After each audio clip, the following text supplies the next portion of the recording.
Hello and welcome to the third episode of the Chicago Violin Competition interview series. My name is Rob Simonds. I'm the former principal second violinist of the Rochester Philharmonic Orchestra and a former judge on CVC. And today I'm joined by Isabella Sun, the third prize winner in the 2022 competition. Welcome, Isabella. Hi. So one of the great things about this competition, obviously it's all online, but there's this wonderful international component to it. So where you are in Sydney, Australia, it's morning. Where I am in Cambridge, Massachusetts, nighttime. We get to come together around music and violin playing. And along those lines, Isabella, tell us a little bit about where you are. Like where are you in school right now? So I'm currently in year 11 and I go to a all-girls school in Sydney. So I do have a hard time trying to balance school and music because we do the HSC in year 12, and so year 11 is getting quite busy and my school is quite competitive academically actually. So that's quite hard. But I do enjoy going to school a lot, and I chose the subjects like biology, English is compulsory, maths, and like history. So, I want to get to the music stuff right away, but I do is of those things, biology, English, history, math. Any of those scout for you as an important and resonant subject for you? well, I'm mostly just choosing them because I enjoy them more than the other subjects that my school has to Okay, so offer. all of them. That's a good answer too. Okay, so I think a lot of people can relate, especially we've been at your age, that this balance between school and violin is a tricky equilibrium to find. So tell us about your how you do that though. Tell us about who your teacher is and your relationship with that person and how you balance all that. First met my teacher when I was 8 years old because I auditioned for this Rising Stars program at the Con. And this program provides like music theory, chamber, and performance opportunities every Saturday. Mhm. And so I was assigned a teacher. He's called Fox Chan. So yeah, I've been learning with him for like quite a long time. Um, as for balancing school and music, I struggle a lot. Especially this year, I've been doing less practice, and trying to, like catch up on more homework. And I do like lose a lot of sleep as well, which is probably not very good.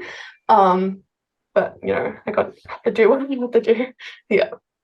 So tell us a little bit about what you're working on your lessons with Fox Chance. Working on these days. So Um, a violin teacher pointed out that I hadn't really played a lot of Bach. So Hmm. I'm really trying to work on more Bach and, try to learn more about the style and like phrasing and all that stuff with them. Yeah.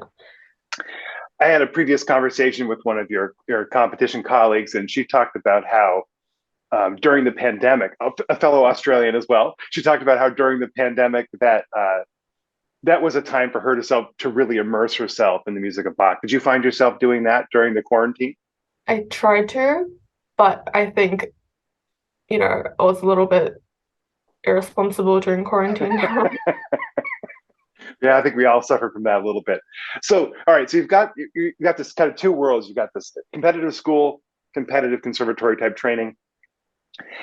Talk to me about some other mentors in your life. How do you incorporate chamber music? How do you incorporate orchestra into your preparation and into your practice? As for chamber music, my violin teacher organized like this program for like every Thursday where you rehearse in a group from 5 to 7.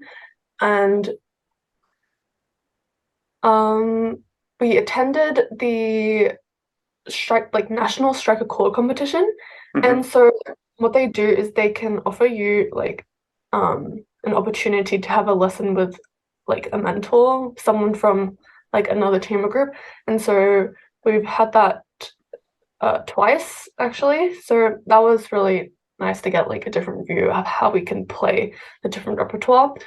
And usually we kind of just rehearse on our own, and my teacher comes around sometimes to help us out, but it's mostly just, ourselves trying to Do you find that that ensemble work of any kind, the small ensemble, the large ensemble, do you find that it informs the way you play as a soloist at all? I feel like not really. Talk to me about the repertoire you performed on the competition. So let's start with Prokofiev one. You gave a very robust performance of this repertoire. Tell me.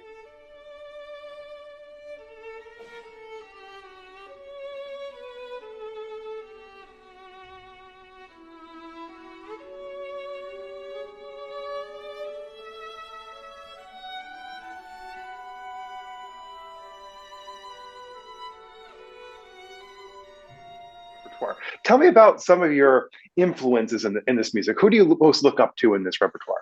Usually when I'm playing like a concerto, I try to find as many recordings as I can and Mm-hmm. listen to it. For this one, I looked at like Hilary Hahn's recording and I tried to create a lot of like contrast.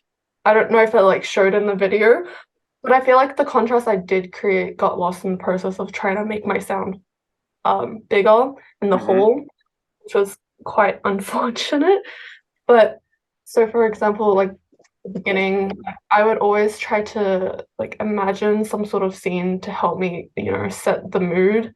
Um, and then for I guess the more intense parts, like later, I was focusing like more on rhythm because that was quite important to help, keep the structure and the excitement, and also the sound quality because I was always told that I was I cared too much about or making everything really clear Mm-hmm. and so my violin teacher was trying to make me have a few more rough sounds here and there. Yeah. No, it's interesting because I obviously grew up listening to the piece and working on it when I was your age. And when I was a student in the 90s, the 1990s, and sort of like the preeminent recordings of the piece that were in my mind were like Gil Shaham, these really perfect recordings. And that's a great thing to live up to. And like I think you're talking about that clarity. But I remember when I was in college, Leila Giuseppowitz released that recording of the two concertos that she made, and it really got into like the weirdness of it. Like it is kind of a weird piece, it's a 20th century piece, and so sometimes I think in that search for clarity, that we sometimes forget how much kind of weird nuance there is in that music, and how much there is to explore. When Yeah. you're in the practice room, though, are you thinking primarily about practicing to get like that big sound, imagining yourself on stage with the orchestra, or using it as an opportunity to tinker and iterate with the kind of smaller things when you're not forced to play as loudly as possible? Yeah, I usually focus more on the details. Mm-hmm. And then to my teacher, I think he thinks that's a bit of a problem. Um, So oh, talk to sorry. me a little. No. Talk to me about the details. What does that mean to you? Like if you were teaching me and say, Rob, I want you to get more into the details on something. What does that look like? For me, I feel like it would be like intonation, Mm-hmm. Mm-hmm. all the string crossing, Mm-hmm. and then the smooth bow changes, and also just like the vibrato, like Mm-hmm. the small changes that can happen with vibrato as well. And Okay, great. So we compartmentalize those details. Now tell us yeah, how you get, and maybe with your teacher's encouragement, how you get to see the big picture. What is the difference that you do in the practice room between those two sides of the coin? my teacher hasn't really talked about working on the big picture. He Okay. just tells me to do more. Okay. So Okay. yeah, I'm also a bit confused, but I mostly rely on recordings. Like I try to play with the recording. Mm-hmm. Mm-hmm. That also helps sometimes. But yeah, that's what I do. Yeah, when I was a student, one of the things that Miss DeLay would talk about in order to get that bigger picture was that, particularly when you're coming back to something for the first time, if you put it down for a little while, was just to play through it from beginning to end, no matter what happens 5 times. That was like just a way because your first instinct as a good student is to get down to the weeds. But the actual discipline sometimes is to get your head above the weeds and maybe create a battle plan on what needs to be worked on. So tell me a little bit about your choice to play Sanson on this competition. So you picked. So you said you were trying to get into the weeds a little bit with Bach, but you picked this showpiece. Talk to me about where showpieces and that repertoire fits into your total package these days. Well, I played quite a few showpieces in the Hmm. past, and this piece was kind of one of my favorites, and that's the main reason I chose it. And I also wanted to work on my upper staccato because that's an quite like a hard part in the piece. I don't think I quite did it that well in the recording, but it did help to it did like force me to work on it, which was good because I hadn't really, touched upper staccato before that. And also I think kind of like one of those lighter showpieces compared to like Tigan and like Wieniawski variations on original theme. And so I feel like that was quite like a change Hmm. to what I used to. Yeah. So we've talked about some of this big repertoire. So the big concertos, obviously, and showpieces and some Bach. Where does the basics fit into your regular routine? Where do you work in scales and etudes into your daily practice? Well, my daily practice looks quite like the same every day. It's so I usually start off with open strings because that just helps me move up my arm, and then I do scales, and then sometimes I do some technical exercises when I feel like I need to, Hmm. um, and then I do like etudes and stuff before I play my pieces. Do you spend a lot of time on a single etude, or do you just kind of pick something out of the book and work on that for a couple hours, or what does that look like? Well, I try to focus on one for a period of time. Kind of recently, these two started on Paganini, and it's hard to do it in such a short period of time and make it sound nice. I don't think I've truly played a Paganini Caprice to like my best ability, but I guess I'm also at the same time trying to play more to help with my technique and stuff. Yeah. Yeah, when I was as a student, it was imbued in me that you would practice every day scales, Bach, and Paganini on some level. And I can't say that I've ever played a Paganini Caprice to my highest level either. And I can't say that it was ever a part of my concert repertoire in any meaningful way. But the periods where I have, even as an adult, even as a working professional, the periods where I did spend some time every day with that music really does expand your technique. It just makes you better. Um, Talk to me about how you use technology, if at all, in your practicing. Do you use external sources of recording and videotapes, or are you very much an analog person? I use the metronome on my phone. So you use your phone. Do you record yourself with your phone? Do you use a video? I mean, how do you incorporate, if at all, technology into your practice? Sometimes when I feel like I don't sound right, I do record myself and then Hmm. listen to it. Um, and I usually use like tunable because that helps me with there's no video, so it kind of helps me to focus more on my playing and the Hmm. sound. That's one part. And then I sometimes record myself like video to see my movements because sometimes it does look a little bit odd.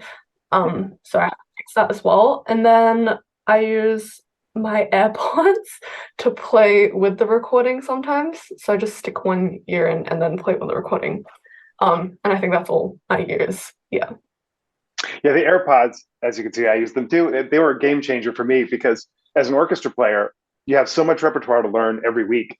Part of my learning process was just to play along with recording, sometimes slowing them down, throwing them at half speed, and just making sure that I could get through everything and knew where everything fit together. But not having the cables attached to something was an absolute game changer for me. I was always ripping them out. Yeah. Talk to me about how you think about repertoire in this point of development, in the sense of choosing the most standard repertoire, or do you think that you use competitions or auditions as a way to stretch yourself and play and learn music that's maybe not quite in that central canon? I do use competitions to help me expand my repertoire Mm-hmm. because, my violin teacher always tries to like help me keep improving and giving me all these opportunities to play and then learn new repertoire. So for most of the competitions I've done, though, I don't think I've really explored many of, like the weirder pieces. Hmm. It's mostly just standard repertoire. So yeah, but I still need to expand my repertoire for sonatas. Are there a few pieces you're particularly excited to learn? I was excited to learn the Sibelius, and I did that. So Okay. yeah, um, that one's like my favorite concerto. And then I feel like I still need to explore some other repertoire to know what I enjoy the most because I haven't really played a lot. So Hmm. yeah. One of the pieces that I don't know how I lived my entire life until like into my early 40s before ever hearing the Britten Violin Concerto. It started to show up more and more towards the end of my playing career, and I think about all this repertoire that I spent however many years on stage professionally or in school, and never even thought to check out if Benjamin Britten had written the Violin Concerto. Completely flown under the radar for decades, and really is one of my absolute favorite pieces now. So I think it is, to your point, important to always maybe even have like just a mental bucket of these Yeah. pieces you want to get to. All right, so I think this is a pretty good place to start wrapping up. Can you tell me what other things besides violin are you interested in? Besides biology and history and math, are there what other things do you TV shows, movies, sports? Tell me about another part of your life. I'm really interested in like true crime and you know, so I listen to podcasts. Like every time I leave the house, I just listen to a true crime podcast. And then I do enjoy reading, but I haven't been reading a lot past year because of everything that's going on. Um, and same with movies. I usually don't watch movies, but if I do, I go with horror thriller type movies. Um, I don't know, just they're just kind of my favorite to watch. Yeah. So when I think of true crime podcasts, I think of Serial as sort of the avatar of the great podcast. I'm assuming that's one of your favorites. Can you give any other recommendations? Well, I listen to like on Spotify, like Rotten Mango. I don't know, and I'll check it out. All Yeah. right, Isabel, thank you so much for your time this morning. The next competition is November 19th, 2023. It's two divisions, essentially under 18 and over 18. You can check Yeah. that out, ChicagoViolinCompetition.org. Thanks for tuning in, and we will see you in the next one. Thank you.